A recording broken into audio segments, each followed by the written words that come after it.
नमस्कार दोस्तों, जैसा कि मैंने कल वीडियो में बोला था अभी कि जो दूसरा टेस्ट है, जो इसके मोस्ट इंपॉर्टेंट क्वेश्चन है, वो आपके सामने हाजिर है। और सबसे इंपॉर्टेंट एक दो बात मैं आपको जल्दी जल्दी कहना चाहूँगा, आपका टाइम ख़राब नहीं करना चाहूँगा, क्योंकि चैनल को सब्सक्राइब कर लीजिए। अभी जो है 2000 क्वेश्चन की बात और चल रही है।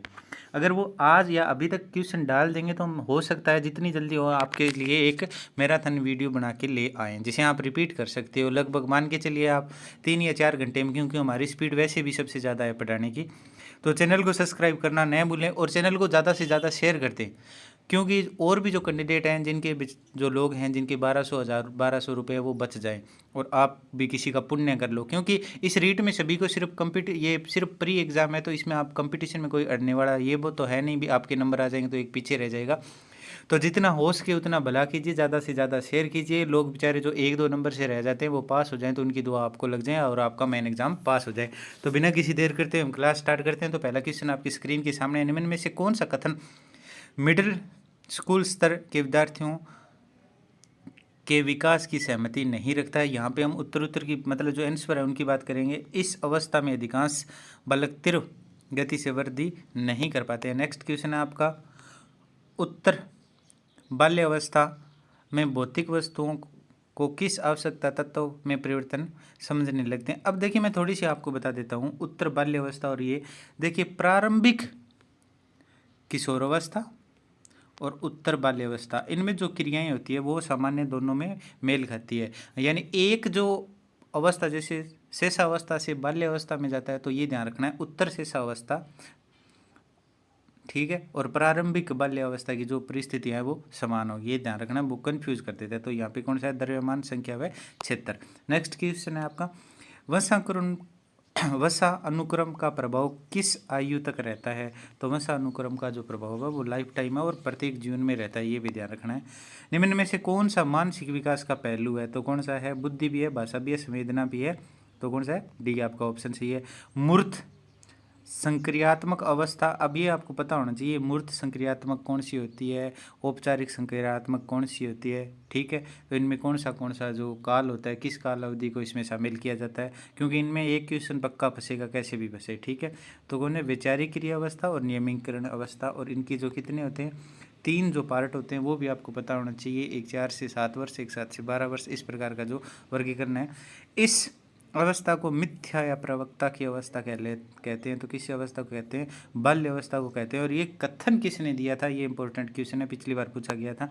नेक्स्ट क्वेश्चन है आपके सामने, किसने कहा कि व्यक्तिगत विभिन्नताएं वास्तव में सीखने के लिए तत्पर विभिन्नता है? तो मोर्स एंड विगो ने कहा था। नेक्स्ट क्वेश्चन है आपका, व्यक्तित्व का पहला प्रकारात्मक वर्गीकरण किया था? तो किसने किया था?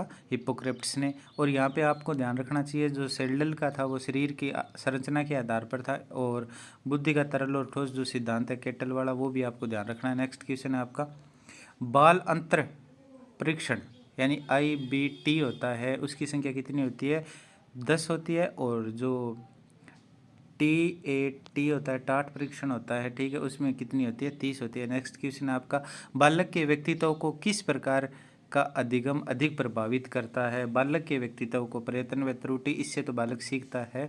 उसके बाद अनुकरण अधिगम है, वो सबसे अधिक प्रभावित करता है, क्योंकि वो सामने जो भी क्रिया देखता है, माता पिता या जो भी आस पड़ोस है, उसका अनुकरण करके जो भी अच्छा बुरा सीखता है।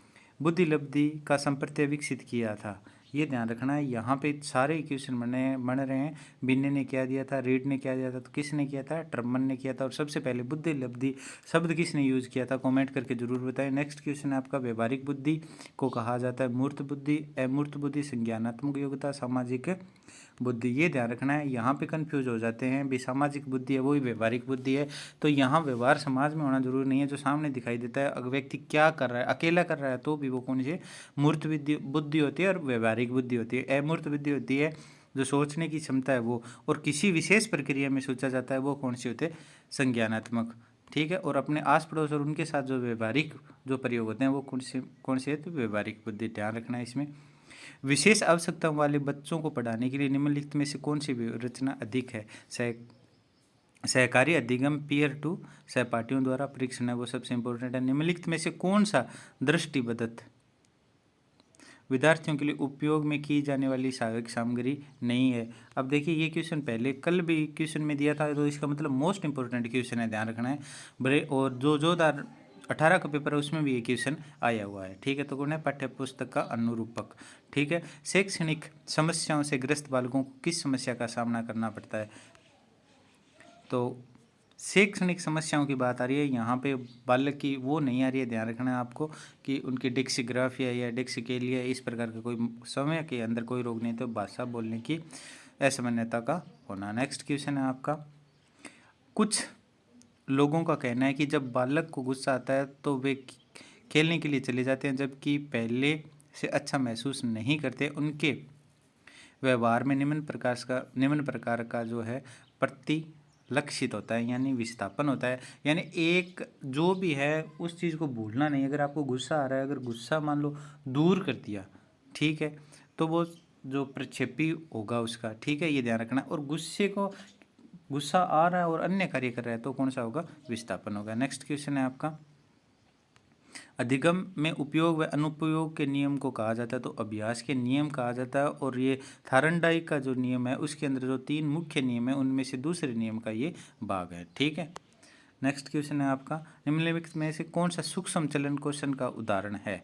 चढ़ना, कूदना, दौड़ना, लिखना। अब देखिए एक सूक्ष्म होता है, एक स्थूल होता है। स्थूल होता है व्यक्ति सामान्य जो गतिविधि करता है वो स्थूल होता है, तो ये कौन से थे, सामान्य। और किसी विशेष वस्तु को पकड़ना, लिखना, दोनों हाथ से तोड़ना, ये किस में आता है, सूक्ष्म चलन के अंदर आता है। नेक्स्ट क्वेश्चन है आपका, निम्न में से कौन सा उदाहरण अधिगम को प्रदर्शित करता है? अधिगम मतलब हाथ जोड़कर अध्यापक का अब देखिए यहाँ पे अधिगम में आपको सबसे इम्पोर्टेंट एक बात रखनी है दिमाग में चढ़ा के, कि अगर कोई अच्छा कार्य हो रहा है, बार बार हो रहा है, तो वो अधिगम के अंदर आएगा, वरना अधिगम के अंदर नहीं आएगा। अगर आप स्कूल जाते हैं, बार बार आपकी थप्पड़ की पड़ती है, तो वो अधिगम के अंदर नहीं आएगा, ठीक है। नेक्स्ट क्वेश्चन है आपका,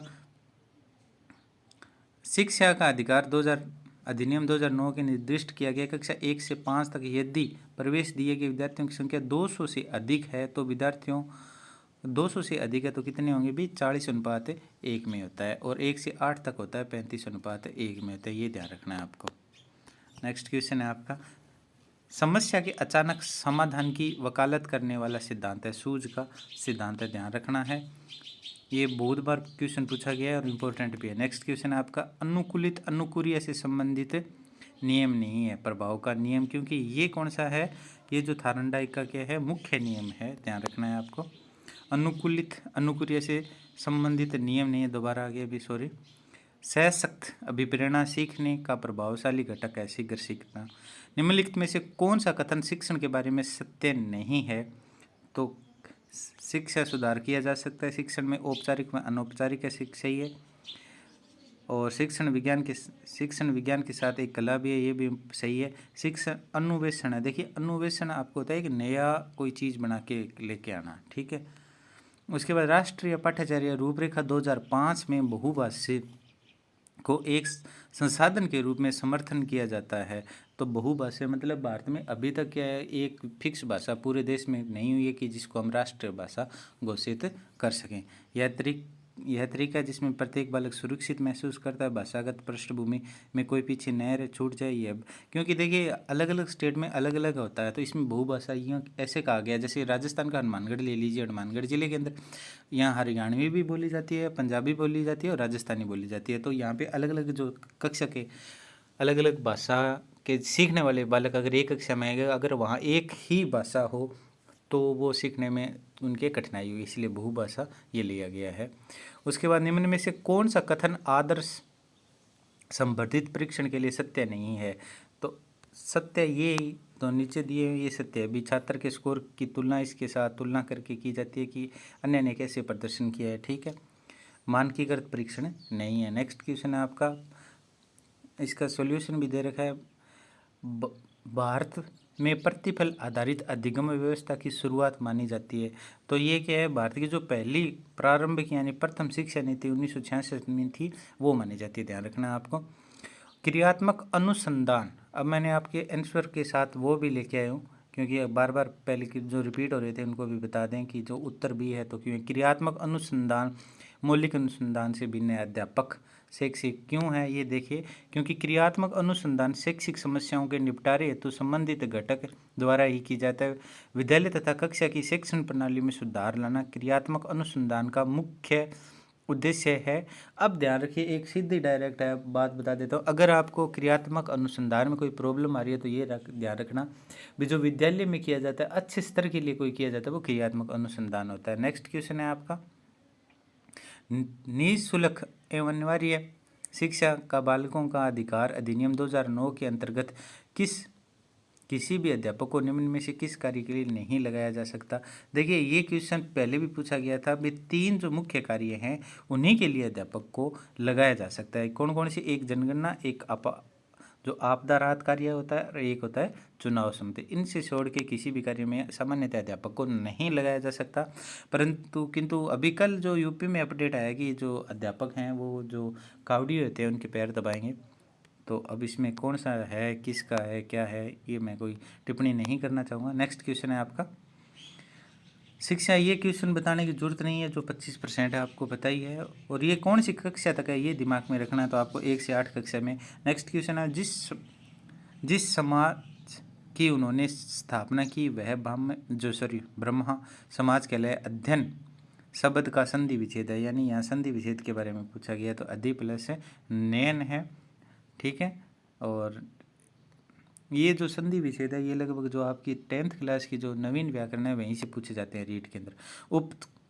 उक्त रेखा कथन पद है, मतलब जो पीछे कथन चला गया है वो पहरे के अंदर था, वो कौन सा है? विशेषण। नेक्स्ट है, कई भाषाएं रेखाकित है, मतलब कई भाषाएं, ये रेखाकित था मतलब रेखाकित पद है, तो कई भाषाएं क्या है? अनिश्चित संख्यावाचक है, ध्यान रखना है।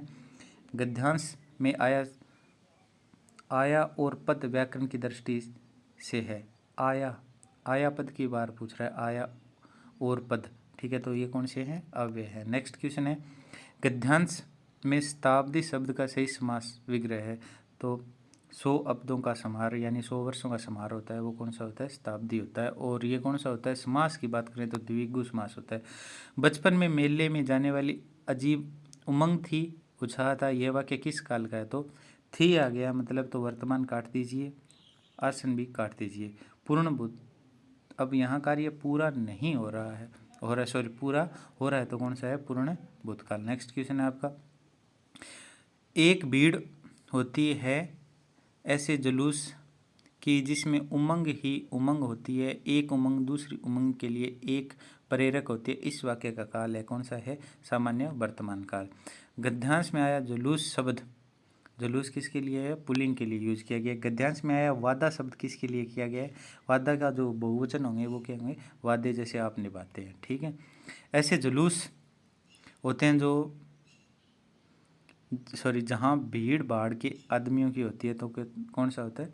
अब यहाँ पे ये क्वेश्चन कैसे पूछा गया था, मेरे तो खुद की समझ में नहीं रहा। नेक्स्ट पे चलते हैं। अब ये बढ़िया क्वेश्चन है, और प्लीज़ अगर शेयर नहीं किया तो वीडियो को ज़्यादा से ज़्यादा शेयर कीजिए ताकि सभी के पास पहुंच सके, और चैनल को सब्सक्राइब नहीं करना भूलें, क्योंकि जो 2000 क्वेश्चन की PDF है वो भी हम डालने की पूरी कोशिश करेंगे।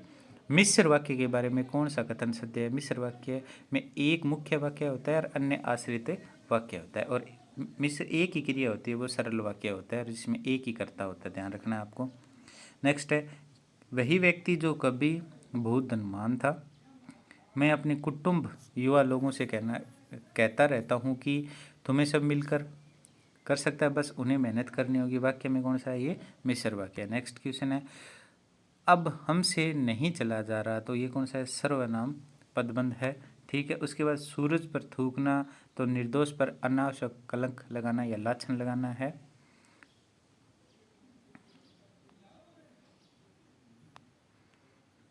और यहाँ पे अब बात करूँ तो मुझे इसका ये लग रहा है असंभव कार्य करना है ये, ठीक है। तुम्हारे पिताजी का क्या नाम है? रेखांकित कौन सा है?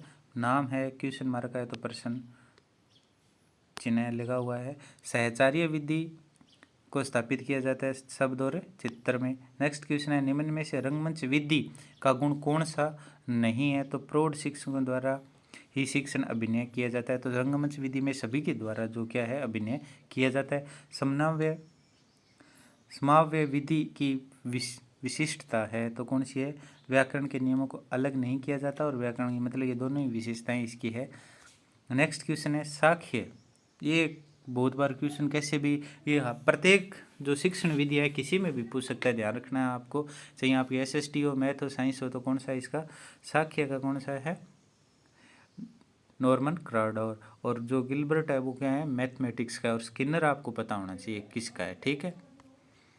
जब तक बालक दूसरों का अनुकरण करके कुछ सार्थक शब्दों का उच्चारण करने लगता है तो यह प्रक्रिया भाषा की किस अवस्था में आता है? तो यह कौन सी अवस्था में आती है? दूसरी अवस्था में। और जो पहली अवस्था होती है उसमें वो अनुकरण करना सीखता है पर पूर्ण शब्द कभी नहीं बोलता, ये ध्यान रखना है। निम्नलिखित में से अध्यापन कौशलों में शामिल नहीं है लेखन कौशल, ठीक है।